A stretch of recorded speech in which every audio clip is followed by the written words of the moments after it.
지난주에 우리는 예수님께서 베드로에게 새로운 갈망을 주신 것을 살펴보았습니다. 평생 물고기만 바라보며 살던 베드로에게 예수님은 하나님의 나라를 향한 갈망을 주셨고, 그 갈망은 베드로가 완전히 새로운 태도로 살아가게 했습니다. 인간은 갈망하는 존재라고 했을 때 예배는 그가 갈망하는 것을 표현하는 행위입니다. 모든 인간에게는 갈망이 있기 때문에 모든 인간은 무언가를 예배하며 행복을 느낍니다. 돈을 갈망하는 사람은 주식시장을 확인하며 주가가 오를 때 행복을 느낍니다. 쇼핑을 갈망하는 사람은 백화점에 가서 새로 나온 신상품을 구입할 때 행복을 느낍니다. 하나님을 갈망하는 사람은 예배를 드리며 하나님의 은혜를 경험할 때 행복을 느낍니다. 모든 사람은 자기가 가치 있다고 여기는 것을 갈망하고 그것을 예배합니다. 미국에서 수십만 명의 대학생들에게 복음을 전한 루이 기글리오 목사님은 예배의 본질에 대해서 다음과 같이 말했습니다. 예배는 우리가 가장 가치 있게 여기는 것에 대한 우리의 반응이다. 따라서 예배는 우리의 행동을 촉발시키고 우리가 하는 모든 일에 원동력이 된다라고 이야기했습니다. 쇼핑을 가장 가치 있게 여기는 사람은 신상품을 구입하는 것이 삶의 원동력이 됩니다. 여행을 가장 가치 있게 여기는 사람은 여행 계획을 세우는 것이 삶의 기쁨이 됩니다. 하나님을 가장 가치 있게 여기는 사람은 주님을 만나고 그분의 뜻을 행하는 것이 삶의 원동력이 됩니다. 그렇다면 여러분은 무엇을 가장 가치 있게 여기십니까?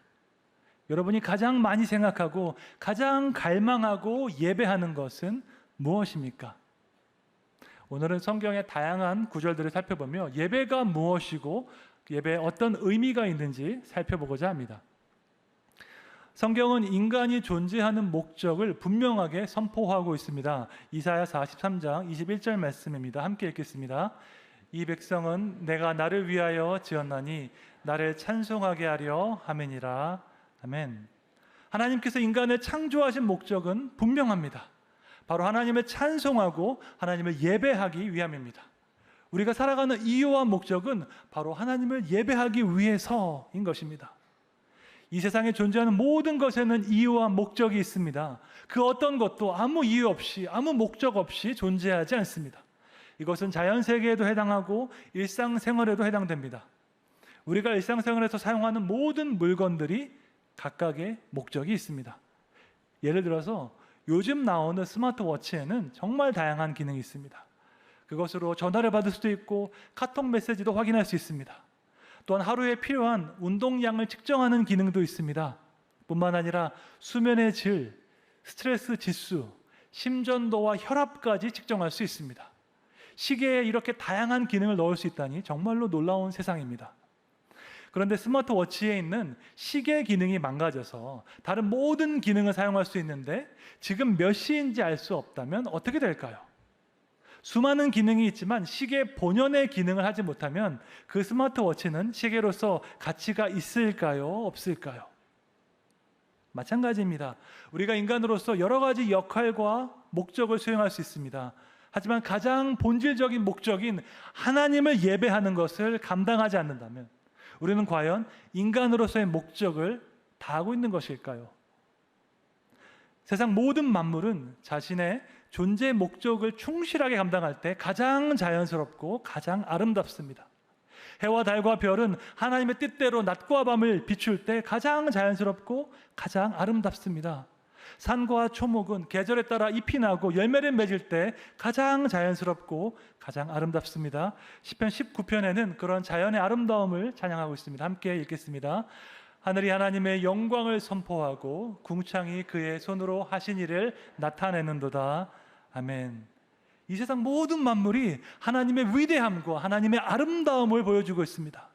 우리가 멋진 풍경을 바라볼 때, 웅장한 자연을 바라볼 때 마음 깊이 감동하게 됩니다.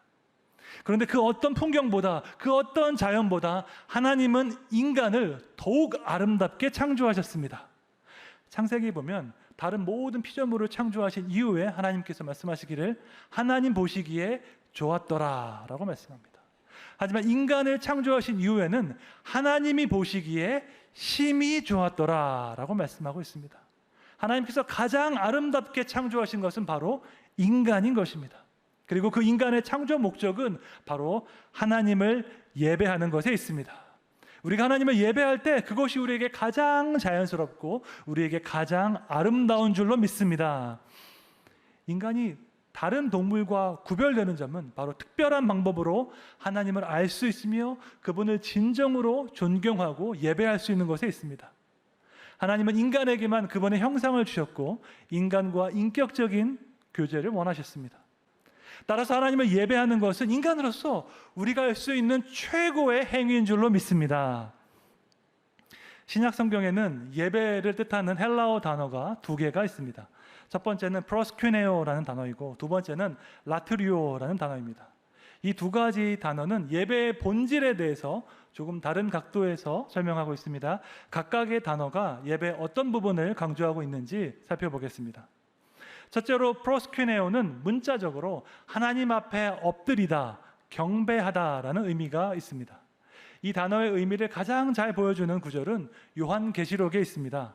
왜냐하면 요한계시록은 천국에서의 예배를 생생하게 보여주고 있기 때문입니다. 요한계시록 4장 10절 말씀을 함께 읽겠습니다.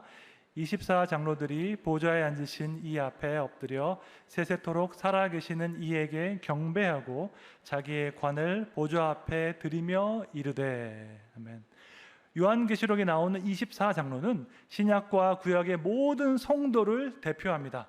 구약에서는 12지파가 있었고 신약에서는 12사도가 있었기 때문에 이 두 가지를 더하면 24가 되죠. 이것은 하나님을 믿는 모든 성도를 의미합니다. 24장로가 보좌에 계신 하나님 앞에서 엎드려서 경배하는 장면이 나옵니다. 이것이 바로 경배로서의 예배가 어떤 것인지 보여줍니다. 경배를 뜻하는 영어 단어 worship은 가치와 존경을 뜻하는 단어 worthiness에서 유래했습니다.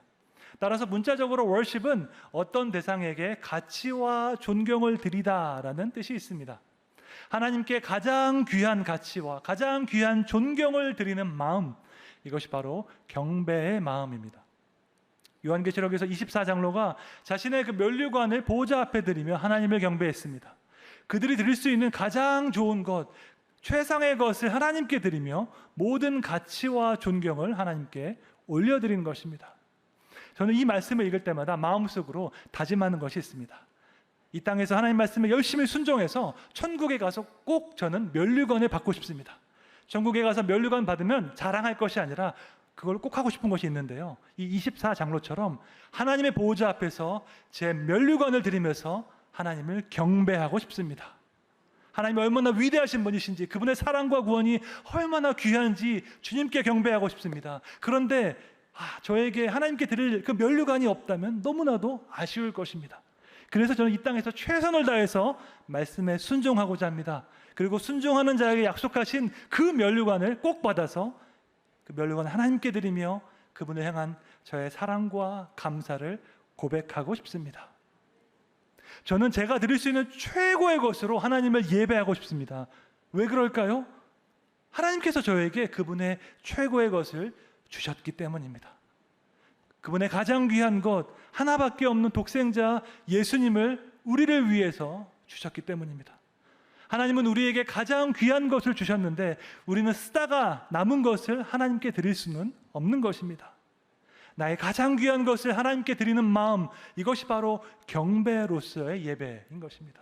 모든 찬양과 존귀와 영광을 받으시기 합당하신 하나님을 높이는 그 마음, 이것이 바로 경배로서의 예배인 것입니다. 성경에 등장하는 예배의 모습은 우리의 마음과 행동을 다한 그 모습으로 표현됩니다. 그냥 조용히 앉아서 예배하는 것이 아니라 두 손을 들고 손뼉을 치고 춤추면서 엎드려서 찬양한다고 성경은 증거하고 있습니다. 제가 몇 가지 구절을 가져왔습니다. 느헤미야 8장 보면 이런 말씀이 있습니다. 몸을 굽혀 얼굴을 땅에 대고 여호와께 경배한다. 시편 95편 말씀합니다. 우리가 굽혀 경배하며 여호와 앞에 무릎을 꿇자라고 이야기합니다. 시편 88편 말하기를 나의 두 손을 들고 주님을 찬양합니다라고 고백합니다. 시편 47편 말하기를 손바닥을 치며 즐거운 소리로 하나님께 외치라고 말합니다. 시편 149편은 춤추면서 소고와 수금으로 하나님을 찬양하라 이야기합니다. 하나님은 영이시니까 우리가 마음으로만 예배하면 되겠지 생각할 수 있는데 그렇지 않습니다. 성경에 나오는 수많은 말씀은 우리의 마음을 행동으로 표현해서 그분을 예배하라고 말씀하고 있습니다. 예배는 마음으로만 드리는 것이 아니라 마음과 행동을 모두 사용해서 드리는 것입니다. 하나님 앞에 무릎 꿇고 얼굴을 땅에 대고 예배할 수 있습니다. 우리가 두 손을 들고 손뼉을 치면서 춤을 추면서 하나님을 예배할 수 있습니다. 우리가 표현할 수 있는 최고의 영광과 존귀를 하나님께 드리는 것, 그것이 예배입니다. 하나님께서 받으시기 합당한 최고의 가치를 그분께 드리는 것, 그것이 예배입니다. 이것이 바로 프로스퀴네오, 하나님 앞에 엎드리는 경배로서의 예배입니다. 두 번째로 예배를 뜻하는 헬라어는 라트리오인데 문자적으로는 섬기다, 순종하다, 종이 되다라는 의미가 있습니다. 섬김으로써의 예배를 가장 잘 보여주는 말씀은 로마서 12장 1절 말씀입니다. 함께 읽겠습니다. 그러므로 형제들아 내가 하나님의 모든 자비하심으로 너희를 권하노니 너희 몸을 하나님이 기뻐하시는 거룩한 산 제물로 드리라. 이는 너희가 드릴 영적 예배니라. 아멘. 우리가 드려야 하는 예배는 우리 몸을 하나님께 거룩한 산 제물로 드리는 것입니다. 구약 시대에는 동물을 죽이는 동물 제사를 드려서 하나님께 예배를 드렸다면 신약 시대에는 우리 몸을 하나님께서 기뻐하시는 일을 행함으로 그분께 예배를 드리는 것입니다. 우리가 주님 앞에 엎드려서 주님께 찬양과 존귀를 드리는 것도 예배이지만 그와 동시에 주님께서 기뻐하시는 그 일을 행함으로써 순종하는 것도 주님께 드리는 예배인 것입니다. 로마서 12장에 나오는 산 제물로 드리라는 말씀은 로마서 6장 말씀과 연관이 있습니다. 로마서 6장은 우리가 죄에 대해서는 죽고 하나님에 대해서는 살아야 한다고 말씀하고 있습니다. 그러니까 죄를 향한 우리의 갈망은 죽어야 할 것이고 하나님을 향한 우리의 갈망은 살아나야 합니다. 로마서 6장 13절 말씀 함께 읽겠습니다. 또한 너희 지체를 불의의 무기로 죄에게 내주지 말고 오직 너희 자신을 죽은 자 가운데서 다시 살아난 자 같이 하나님께 드리며 너희 지체를 의의 무기로 하나님께 드리라. 아멘. 의의 무기라는 단어가 잘 마음에 와닿지 않는데 영어로 보면 Instrument for Righteousness라고 합니다. 의를 위한 도구로서 우리 몸을 드리라는 것입니다. 하나님께서 기뻐하시는 그 의를 행하기 위해서 우리 몸을 사용하면 그것이 곧 영적인 예배입니다. 이 말씀은 매우 실용적이고 매우 현실적인 말씀입니다. 우리는 영적인 예배하면은 뭔가 신령하고 거룩하고 추상적인 것을 생각하기 쉽습니다. 그런데 성경은 우리의 육체, 우리의 손을 사용해서 하나님께서 기뻐하시는 뜻을 행하는 것이 영적인 예배라고 분명하게 말씀하고 있습니다. 왜냐하면 우리 몸은 성령께서 거하시는 성전이기 때문입니다. 따라서 우리의 육체, 우리의 몸을 사용해서 하나님의 뜻을 행하는 그 모든 것이 예배인 것입니다. 우리가 이 세상에서 살아가는 모든 방식이 하나님께 올려드리는 예배가 될 수 있습니다. 옆집 이웃을 대하는 방식, 거래처 손님을 대하는 방식, 아파트 경비원을 대하는 방식, 이 모든 것이 하나님께 드리는 예배인 것입니다. 여러분은 교회에서 목사님을 대하는 것과 동일하게 아파트 경비원을 대하십니까? 교회 안에서의 내 모습과 교회 바깥에서의 내 모습은 얼마나 일치합니까? 하나님께 드리는 예배는 교회 안에서만 드리는 것이 아니라 일상을 살아가는 모든 삶의 방식으로 드리는 것입니다. 로마서 12장 말씀처럼 우리가 살아가는 방식은 살아있는 제물, living sacrifice로서 하나님을 기쁘시게 해야 하고 거룩해야 할 줄로 믿습니다. 그렇게 할 때 우리 삶에서 그리스도의 향기가 드러나게 되는 것입니다. 예배가 무엇인지 논할 때 우리가 꼭 잊지 말아야 할 사실이 있습니다. 그것은 하나님께서 예배를 찾으시는 것이 아니라 예배의 자를 찾는다는 사실입니다. 하나님께서 원하시는 것은 worship이 아니라 worshiper, 예배하는 사람인 것입니다. 요한복음 4장 23절 말씀을 읽겠습니다. 아버지께 참되게 예배하는 자들은 영과 진리로 예배할 때가 오나니 곧 이때라. 아버지께서는 자기에게 이렇게 예배하는 자들을 찾으시느니라. 아멘. 하나님께서 예배를 찾으시는 것이 아니라 예배의 자를 찾는다는 것이 말해주는 사실이 있습니다. 하나님은 찬양, 기도, 헌금, 그 자체를 기뻐하시는 것이 아니라 거기 안에 담긴 우리의 마음과 사랑을 기뻐하신다는 것입니다. 하나님께서 진정으로 원하시는 것은 그분의 자녀된 우리와의 관계인 것입니다.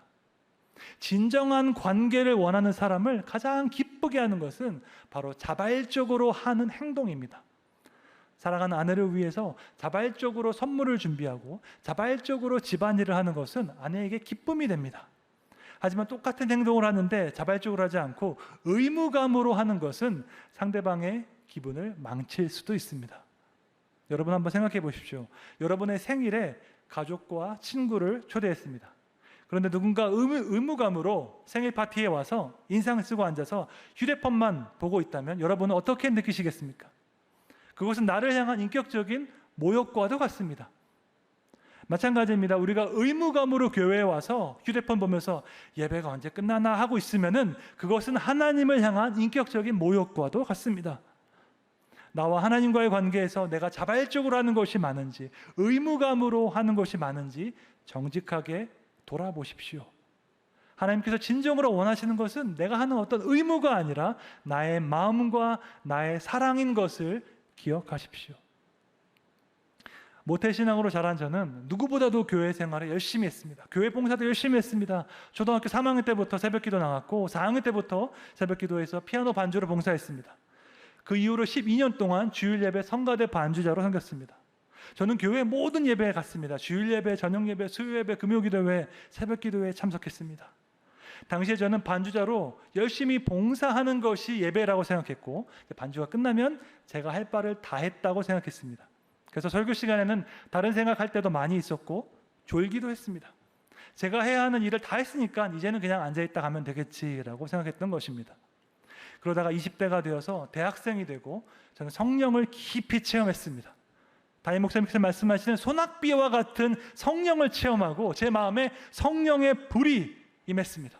제가 기도할 때마다 뜨겁게 방언으로 기도하고 만나는 사람들에게 복음을 전했습니다. 제 마음이 너무 뜨거워서 아프리카 선교사로 헌신했고 실제로 그렇게 살았습니다. 성령을 깊이 체험하고 난 이후에 예배를 대하는 저의 태도가 완전히 변했습니다. 하나님께서 예배를 찾는 것이 아니라 예배하는 사람, 예배자를 찾는다는 것을 제가 비로소 깨달았던 것입니다. 그래서 저는 모든 예배에 최선을 다해서 집중하기 시작했고 하나님의 말씀을 사모하는 마음으로 받았습니다. 성령 체험하기 전에는 열심히 피아노 치고 설교 시간에는 졸았는데 성령 체험한 이후에는 단 한 번도 설교 시간에 졸지 않았습니다. 역대하 16장에는 하나님께서 전심으로 자식에게 향하는 자를 찾고 계신다고 말씀하는데 저는 전심으로 하나님을 예배하는 그런 사람이 되고 싶었습니다. 지금도 하나님은 전심을 다해서 그분을 찾는 예배자를 기뻐하시는 줄로 믿습니다. 여러분 모두 하나님을 기쁘시게 하는 예배자가 되어서 그분께 큰 영광 돌리시기를 주님의 이름으로 축원합니다. 그렇다면 예배를 통해서 우리는 무엇을 경험하게 될까요? 예배 가운데 살아계신 하나님을 만날 때 어떤 변화와 회복이 우리 가운데 생길까요? 미국의 존 파이퍼 목사님은 예배에 대해서 다음과 같이 설명했습니다. 우주에는 두 가지 위대한 열정이 있다. 그것은 영광 받으시려는 하나님의 열정, 그리고 만족하려는 인간의 열정이다. 이 두 가지는 서로 대립될 필요가 없다. 두 가지 모두 예배를 통해서 성취할 수 있다. 우리가 하나님 한 분만으로 만족할 때 하나님은 우리 안에서 영광을 받으신다라고 이야기했습니다. 우리가 그토록 가지고 싶었던 휴대폰, 핸드백, 자동차를 가지게 되었을 때 그 기쁨이 얼마나 갑니까? 새 차를 산 기쁨이 몇 년 동안 계속되나요? 아닙니다. 몇 달만 지나면 사라집니다. 왜 그럴까요? 우리 마음 안에 있는 그 빈 공간은 너무나도 크기 때문에 세상 그 어떤 것으로도 채울 수가 없는 것입니다. 프랑스의 수학자이다 철학자인 파스칼은 그 우리 마음 안에 있는 빈 공간을 무한한 시면 혹은 하나님이 만드신 공허함이라고 했습니다. 진정한 행복을 바라고 영원한 의미를 갈망하는 인간의 마음은 오직 하나님만 채울 수 있기 때문입니다. 공허하고 허전한 내 마음이 예배 가운데 하나님을 만날 때 충만하게 채워집니다. 어디에 가서도 찾을 수 없었던 그 참된 평안을 예배 가운데서 경험하게 되는 것입니다. 내 인생에 어떤 의미가 있는지, 나에게 어떤 가치가 있는지 혼란스러울 때가 많은데 예배 가운데서 하나님께서 우리의 정체성을 말씀해 주십니다. 우리가 주님 앞에 설 때 얼마나 존귀하고 소중한 존재인지 예배 가운데서 깨닫게 되는 것입니다. 그래서 초대교회의 교부 어거스틴은 다음과 같이 말했습니다. 당신은 당신을 위하여 우리를 창조하셨습니다. 그러므로 당신 안에서 안식을 찾을 때까지 우리 마음에는 평화가 없습니다 라고 이야기했습니다. 두 번째로, 예배는 유한한 존재인 인간이 무한한 존재인 하나님을 만나는 시간입니다. 육체로 존재하는 인간은 시간과 공간의 제한을 받습니다.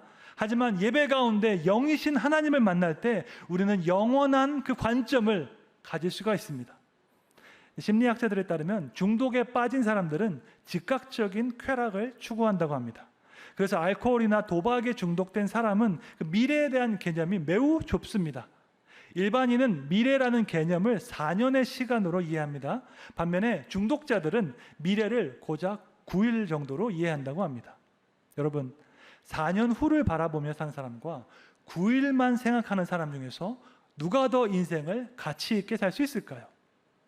지금 당장 보상이 있는 일을 하는 사람과 힘들더라도 더 큰 보상을 위해서 인내하는 사람 중에서 누가 더 인생을 의미 있게 살 수 있을까요? 하물며 4년이 아니라 40년, 50년 혹은 영혼의 관점에서 인생을 바라볼 수 있다면 우리는 얼마나 가치 있고 의미 있는 삶을 살 수 있을까요? 그런데 시공간 안에 갇혀있는 인간은 영혼의 관점에서 자신을 볼 수가 없습니다. 유한한 존재인 인간은 영혼의 관점을 가질 수 있는 방법이 딱 한 가지밖에 없습니다. 그것은 바로 영원하신 하나님을 만나서 그분의 마음과 그분의 시간을 갖는 것입니다. 이것이 바로 예배인 줄 믿습니다. 예배는 유한한 인간이 초월적인 하나님을 만나서 그분의 영원한 관점으로 나 자신을 바라보고 이 세상을 바라보는 시간입니다.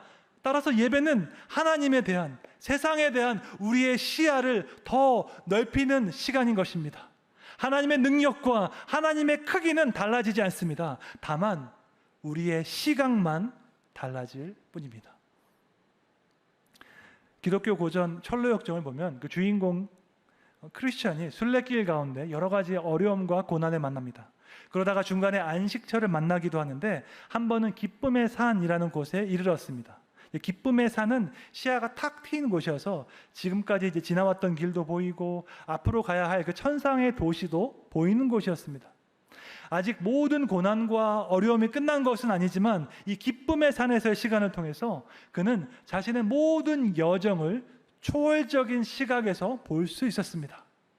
아, 하나님의 도우심으로 여기까지 왔고 이제 조금만 더 가면 되는구나 깨닫게 된 것입니다. 우리 모든 성도들에게 바로 이 기쁨의 산에서의 시간이 필요합니다.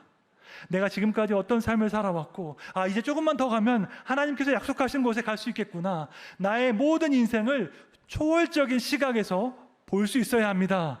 그런데 유한한 인간은 스스로 이런 시각을 가질 수가 없습니다. 무한하신 하나님, 영원하신 하나님을 만날 때 비로소 초월적인 시각에서 자신을 볼 수 있는 것입니다. 이것이 바로 예배의 의미인 것입니다.